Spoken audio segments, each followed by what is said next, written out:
to save yourself and your friends. Yes, we have your friends. Don't let them die because of you. Give up while you still can.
Mày không lẫn trốn lâu hơn nữa được đâu.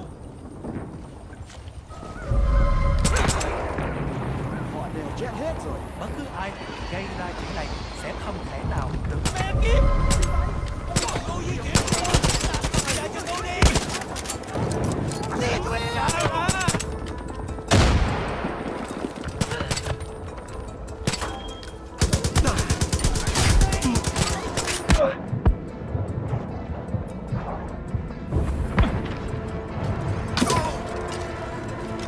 hả?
chuyển vào ban đêm thì an toàn hơn.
Tell those fighter jocks I just knocked out a gun especially for them.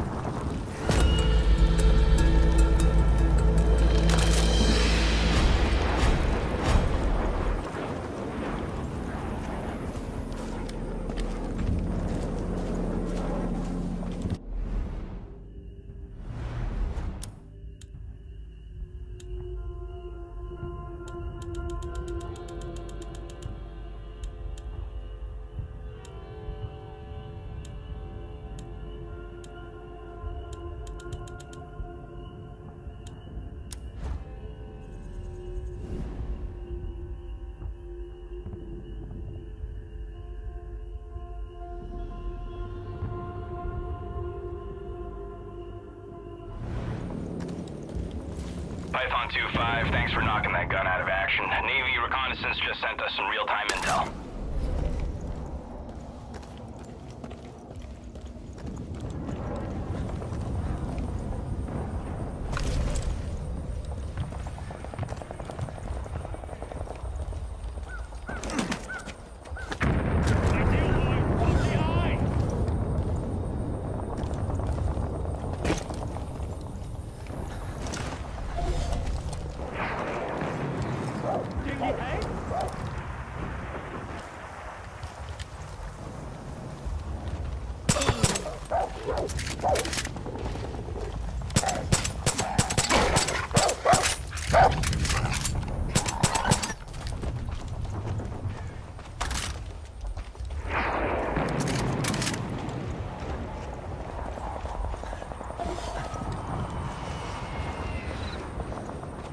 Mày không thoát được đâu.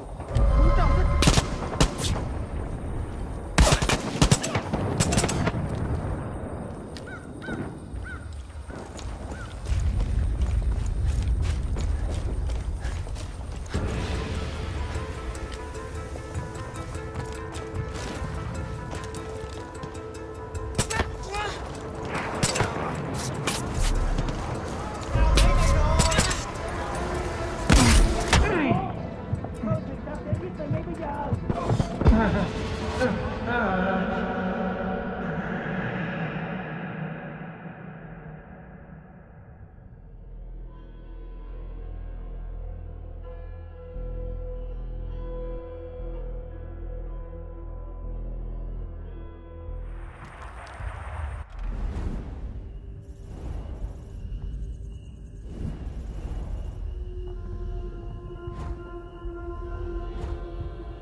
phải di chuyển.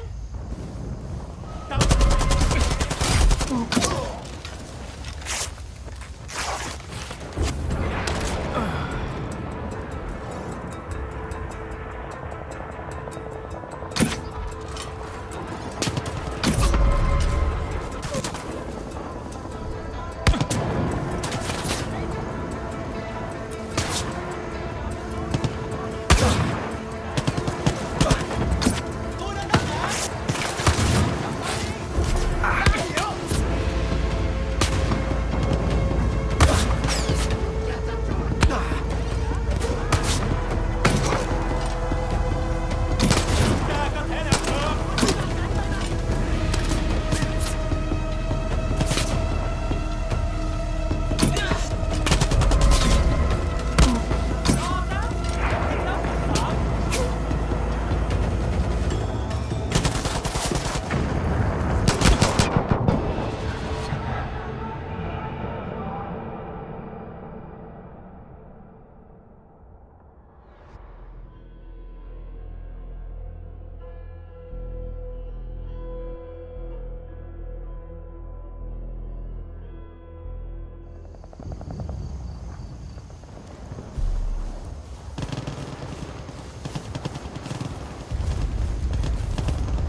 Here!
Python 2-5, better find some cover. This is danger close.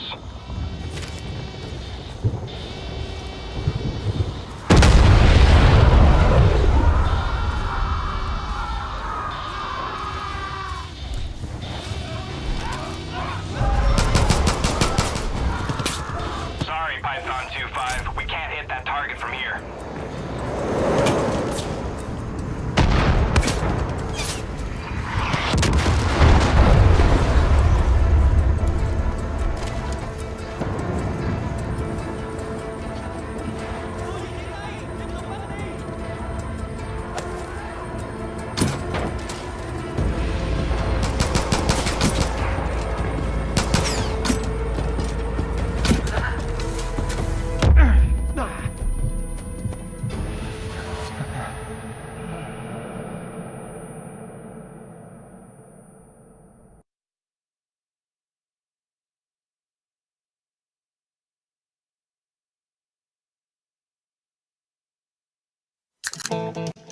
Welcome to Something to Wrestle With. Bruce Pritchard. Well, you know, that's not a rib. She booted. What a rip. No, yeah, but There's no box of gimmicks. rumor and innuendo. I don't deal in rumor and innuendo. And was he there? I was there. I don't give a shit. I ain't scared. I ain't scared of shit. Fuck him. You, Bruce. I love you. Take the cheese. Double cheeseburger. You take the break. Double cheese. Well, you know. I'm rolling in now. Hey, it's Conrad Thompson, and you're listening to... I almost said what happened when. Something to Wrestle With. Bruce Pritchard. Bruce, what's going on, man? How are you? Great, doing great, man. Just, strolling along here and just got finished up with a great week of MLW Wrestling in Orlando, Florida. And if you haven't had a chance, I want everybody to check it out on the BN Network. It's every Friday night at 8 o'clock Eastern Time, and it's a great alternative to all the wrestling that's out there. MLW Wrestling, got to check it out. You know, I gotta tell you, I was a little skeptical when I heard that they had a TV deal, but I checked it out, and man, the production is legit. They've done a really good job with it. And I don't know how much of that is because of you, and how much of that is because of Tony Schiavone. Wait a minute. Wait a minute. Hang on. It's an MLW show. Tony Schiavone's there. What the fuck? Did I get left out of this deal? I think you need something else to do. Because you got all this downtime, Conrad, and it's going to be, I think, what is it? Idle hands lead to bad things. Yeah, I think you quoted that right, Jerry. Hey, so you had a heck of a week, man, between the MLW tapings this week, and then on Monday Night Raw. What's that like, man? Being back in the saddle there in Houston, Texas, and you're a big star now. How about that? What do you mean now? Dude, what is it? I'm a big star. My foot hurt so bad a couple weeks ago I couldn't even get a pedicure. Oh my God, I'll never forget that moment. If you're not familiar with what we're talking about, you got to follow us on Twitter. He is at Bruce Creeper, and I am at Hey It's Conrad. And man, our Twitter blew up this past week talking about the Bob Holly episode. I've often said that it's the ones that never win polls that sneak up on you. Now, of course, Bob Holly did win a poll, but we had tons of feedback before the show aired. Yeah, they do. Oh, Bob Holly was a jobber. He sucks. And then I even got a ton when the show posted. Over 3 hours on Bob fucking Holly. Are you serious? And I can say it's probably the most well-reviewed episode we've ever done. Yeah, it was. And I even picked up the phone and I called one Bob Howard, a.k.a. Bob Holly. And, he was overwhelmed with the response he got and just the fact that we did a show on him. And he was just so happy. Shout out to Bob Holly for being a good sport about everything. And he loved the show as well. It was pretty damn cool. Man, it's more than cool. That's really the whole idea behind the show, is to give you some insight on things that you didn't know. And I know it's really popular sometimes to vote for your favorite moments, but odds are pretty good you know what happened. And so, we're going to cover later this month, and I know everybody's very excited about it, the Hell in a Cell that made Mick Foley and The Undertaker forever linked to that match, and Superstars Forever, and inspired the comedy tour, the 20-year anniversary that Mick's on. But realistically, we're going to cover a whole lot there that you haven't seen, between the documentaries and all the shoot interviews and all the books and all the comedy tours. You probably already know all that, but a guy like Bob Holly, man, there's just so much meat on the bone. I can't recommend his book enough. It's Undisputed Truth. It is available at Amazon and anywhere else that you might enjoy books. You can also catch it on Audible, I think. A lot of people are really intrigued by that. So check it out, man. Support Bob Holly. He has put over the show in a big way, and you guys have too. If you slept on the Bob Holly episode, see what you're missing. I think the episode that reminded me the most of is like Jeff Jarrett, because we had a similar reaction when I said, fuck it, we're doing the Jeff Jarrett episode. And it was just a ton of hate. I'm skipping this one. I never liked Jeff. He's not on the show. We're talking about his story, and his story is just outstanding. He being Bob Holly, pronouns pal. Of course, this past weekend, we were able to go ahead and put the WWE CW episode in the can, and that is available now on the WWE Network. And we had some of our most spirited fighting in a while on that episode. It might be our biggest WWE Network fight yet. I'm surprised we're on speaking terms right now, if I'm honest. We're not. Good. Well, we're not. Hey, but you know what, Conrad? You were talking about the King of the Ring that we're going to be doing here in a couple of weeks. I've got something there because there's some very personal moments in that. Probably going to end up crying like a pussy, but so it's a usual. Like a regular taping for us, really. How about I you know what? I'm going to just bitch slap you here. Ready? Bam. Oh. That's right. That's right. I do feel like we need to mention something. We did talk about Matt Capitelli a little bit last week on the Bob Holly episode. Matt's going through a real tough time right now, and his GoFundMe is up, and I'd like to mention that. It's GoFundMe.com/Matt's Biggest Battle. If you're not familiar, Matt Capitelli is the guy that Bob Holly roughed up, that we spent a lot of time talking about last week. We did mention that he was having his battles with cancer. We did not mention that he has a GoFundMe. He's looking for a lot of help. Every little bit helps. And you can participate at GoFundMe.com/Matt's Biggest Battle. Bruce, you can probably speak to this. You know Matt. I do know Matt, and I actually spoke to Danny Davis from OVW Wrestling this week as well to get an update on Matt. He's really having a rough time right now. He is a great kid, and his wife is hanging in there with him. He has, throughout this entire battle, has never had a negative thought, and he's fought constantly. He's stayed positive throughout this whole thing. So if there's any way you can help him out, I know that he would greatly appreciate it. His family would greatly appreciate it, and it couldn't go to a nicer guy. Great guy and a phenomenal thing. So go find him. GoFundMe.com. So let's go ahead and talk about the Los Angeles show too. We got lots of feedback last week. We had envisioned that tickets would be on sale by the time our show aired, but it turns out the damn ticket site was hacked. Ticketfly was hacked before we ever had our show go live. Most of our tickets are sold through Live Nation, but we just forward it all to BrucePritchard.com. But now we can definitely confirm, for once for all, the LA tickets are on sale at BrucePritchard.com, and we're coming there on November 17th. It's the day before Survivor Series, so you don't have to pick. And I've confirmed over the weekend, this past weekend, once we announced it on the show, my DMs blew up. It's going to be like half of Porn Valley, Bruce. You're going to recognize everybody. Ooh, I hope so. Well, I mean, I don't know. But will I recognize them with their clothes on? Well, we're going to find out, I guess. Bruce, Hang on, could you just drop trowel here real quick? Let me see. Oh, hey, I know you. I know that birthmark anywhere. Dude. Chicago, man, we've still got a handful of tickets left. If you haven't already, snatch them up. This is going to sell out. We've already announced the sellout once before. We sweet talked House of Blues into adding a few more seats. It's June 16th. It's coming up before you know it, man. It's going to be next weekend. Come see us at the House of Blues right after NXT. Lots of questions. Will you start after NXT? Yes. Are you going to start right after NXT? No. We're going to give you a chance to get over there. Snatch your tickets up right now at BrucePritchard.com. And a couple of shots coming your way in July. Rochester on July 7th. Pittsburgh on July 15th. And, of course, our home away from home, Gramercy Theater in New York City on August 18th. BrucePritchard.com has absolutely everything you might need. And I guess we should just go ahead and do it to it, man. Let's talk about why we're here. It's King of the Ring 1993. And I've wanted to talk about this show for a long time, Bruce, because this is a show that, if you haven't watched it already, I'm going to encourage you to go watch King of the Ring 93.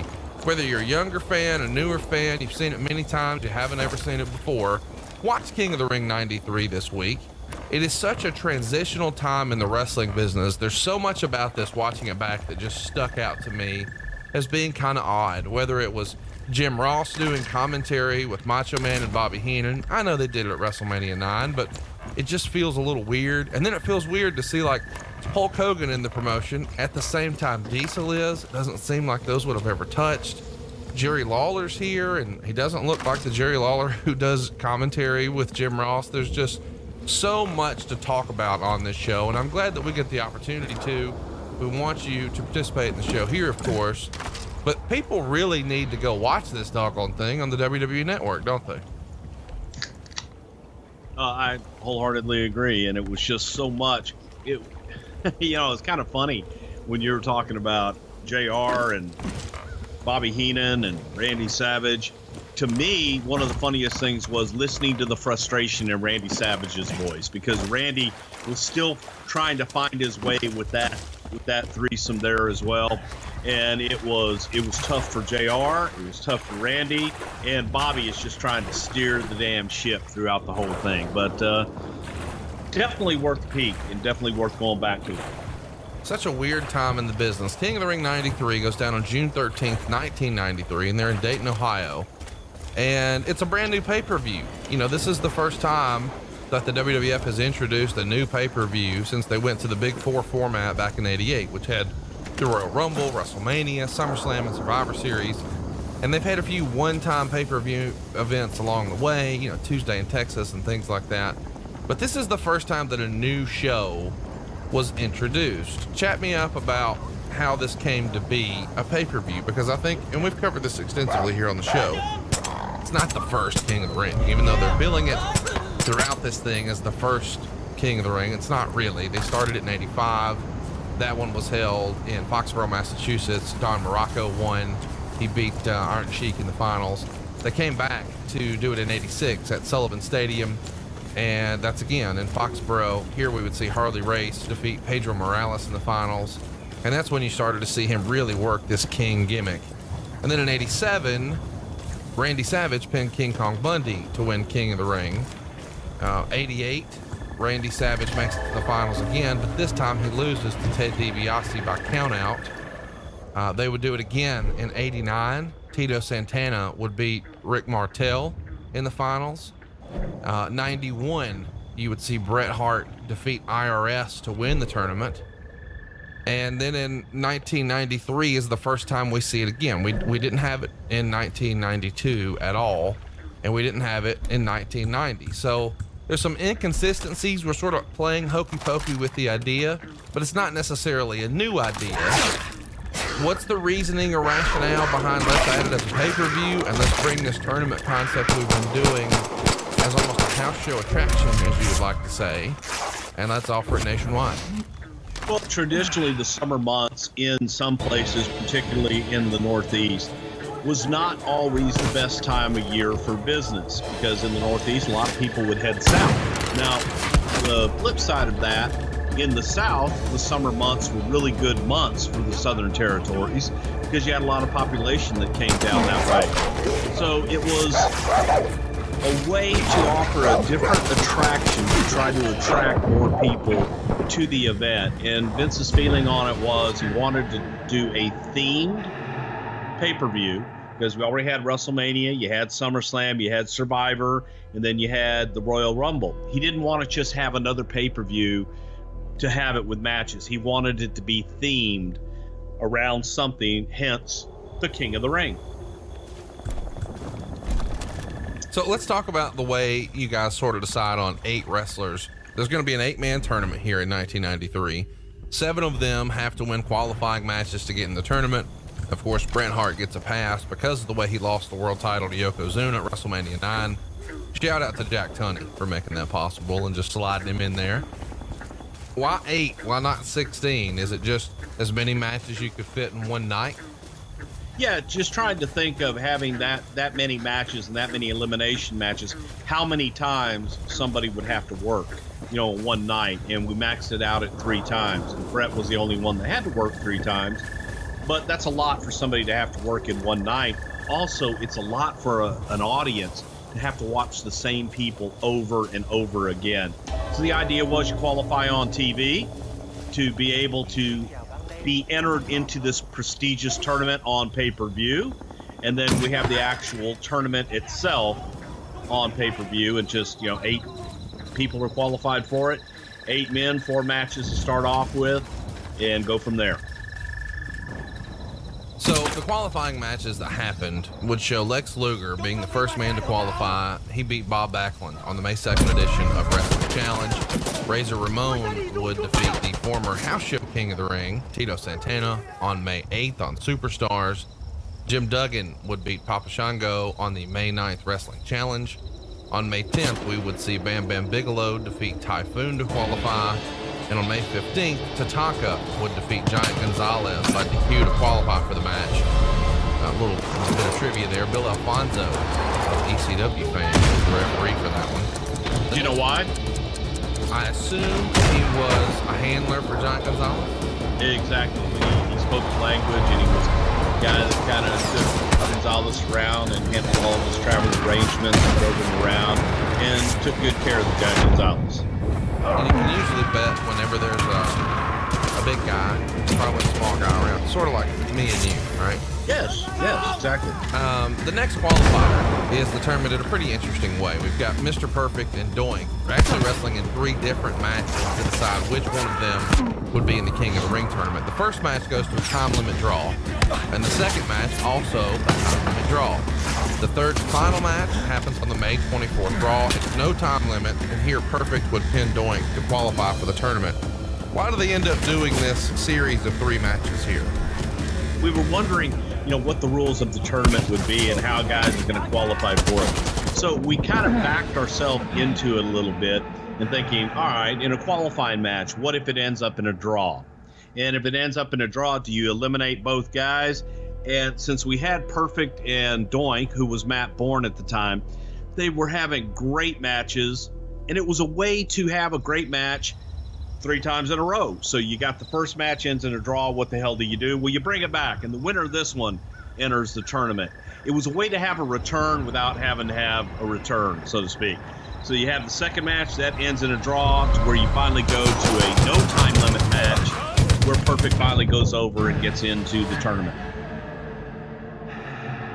Well, it's an interesting time for Mr. Perfect here, because he's sort of transitioning from I'm retired I'm a commentator. I'm back in the ring. You know, when you're putting him in this sort of featured spot like this, is there any hesitation, or do you know he's bankable no matter what? You know, I always felt that Kurt was bankable no matter what. He had that rust when he came back at the Survivor